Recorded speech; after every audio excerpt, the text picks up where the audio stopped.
अस्सलाम वालेकुम। मेरा नाम डॉक्टर उज़्मा चौहान है और I am a haematologist working in Bahawalpur, running my own centre which is called Hamdard blood bank and transfusion services. अभी एक बड़ी इंपॉर्टेंट चीज़ हम डिस्कस करने जा रहे हैं आज, उसका नाम है सिकल सेल एनीमिया।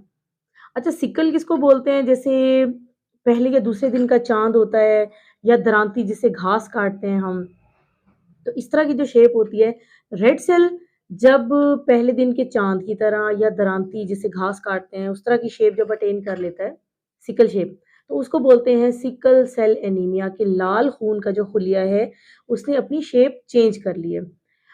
और जब शेप चेंज करेगा ऑब्वियसली 120 दिन की ज़िंदगी तो नहीं जिएगा। जब उसकी लाइफ़ कम हो जाएगी, तो इसको हम बोलेंगे एनीमिया।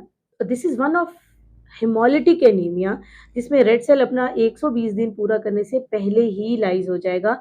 इस स्ट्रक्चरल कॉन्फ़िगरेशन की वजह से कि जो शेप उसकी बाइकॉनकेव होनी चाहिए, वो नहीं है, ऑक्सीडेटिव स्ट्रेस की वजह से।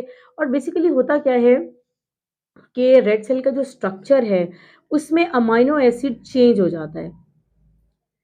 तो यानी वेलिन एंड ग्लूटामीन का जो आपस में चेंज ओवर है एट बीटा 6th पोज़ीशन, ये रिज़ल्ट करता है सिकल सेल डिज़ीज़ में, कि थोड़ा-सा भी ऑक्सीजन कम होगी, तो ये रेड सेल्स अपनी शेप चेंज करके बिल्कुल दरांती की शेप के हो जाएँगे। क्रीसेंट शेप भी बोलते हैं इसको, और पहले दूसरे दिन के चाँद की जो शेप है, वो भी बोलते हैं इसको। तो इसमें यूजुअली बाय बर्थ होता है ये, ऑब्वियसली, क्योंकि ये एक म्यूटेशन की वजह से है जिसमें अमाइनो एसिड का सीक्वेंस चेंज हो गया है। पेशेंट किसी भी एज में प्रेज़ेंट कर सकता है। अब सिकल सेल अकेला भी प्रेज़ेंट कर सकता है और बीटा थैलेसीमिया के साथ भी प्रेज़ेंट कर सकता है, तो उसको हम बोलते हैं सिकल बीटा, यानी कि थैलेसीमिया जैसे इंटरमीडिया है ना, उस टाइप की कि भी कोएग्जिस्टेंट अदर हीमोग्लोबिनोपैथीज़ कि थैलेसीमिया तो है ही है, उसके अलावा कोई और किस्म की हीमोग्लोबिनोपैथी भी आना शुरू हो जाएगी। तो इसका मतलब है कि सिकल बीटा भी एक एंटाइटी हो गई, ठीक है? Sickle cell with haemoglobin C disease, different combinations of haemoglobinopathies कि एक तो ये डिजीज़ हो गई, दूसरा बाकी भी हीमोग्लोबिन खराब होना शुरू हो गया। तो उसके बाद हम क्या कहते हैं कि हेटेरोज़ाइगस फॉर्म भी है और होमोज़ाइगस फॉर्म भी है।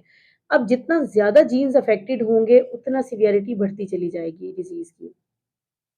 सिकल सेल एनीमिया का पेशेंट जब आपके पास यूजुअली प्रेज़ेंट करता है, तो ट्रांसफ्यूजन डिपेंडेंसी होती है, अर्ली एज, अर्ली ऑनसेट की बात आपको पता चलती है।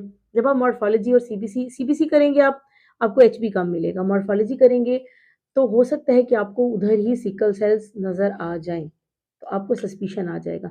और जो चीज़ आपका ज़हन लेके आएगी सिकल सेल एनीमिया की तरफ, वो है नॉन हीलिंग अल्सर्स। इन पेशेंट्स को पाँव के करीब, टखने के दाएँ-बाएँ बहुत बड़े-बड़े अल्सर्स डेवलप हो जाते हैं, जो मेडिसिन से भी ठीक नहीं हो रहे होते हैं। सिकल सेल्स क्या करते हैं कि स्मॉल साइज़ की जो ब्लड वेसल्स हैं, शरियानें हैं खून की, उनको ब्लॉक करना शुरू कर देते हैं, क्योंकि इनकी शेप चेंज हो जाती है, तो ये डिफरेंट शेप होने की वजह से वहाँ ब्लॉकेज करना शुरू कर देते हैं। तो उस ब्लॉकेज में उस जगह एडिमा यानी कि सूजन हो जाएगी, पाँव सूज जाएँगे, हाथ सूज जाएँगे इन मरीज़ों के, डेक्टाइलाइटिस बोलते हैं, कि हाथों की उँगलियाँ, पाँव की उँगलियाँ, पाँव, हाथ, हथेलियाँ, ये बुरे तरीके से सूज जाते हैं, सोज़िश हो जाती है, सूजन हो जाती है और सीवियर पेन होना शुरू हो जाती है इनको। उसके बाद यही सिकलिंग क्राइसिस जब चला जाता है फेफड़ों के अंदर, लंग्स के अंदर, तो वो भी एक बहुत ही खतरनाक सिंड्रोम डेवलप कर जाता है, जिसमें ऑक्सीजन देने की ज़रूरत पड़ जाती है। ऑक्सीजन के साथ-साथ आपको एंटीबायोटिक्स भी देनी पड़ती हैं।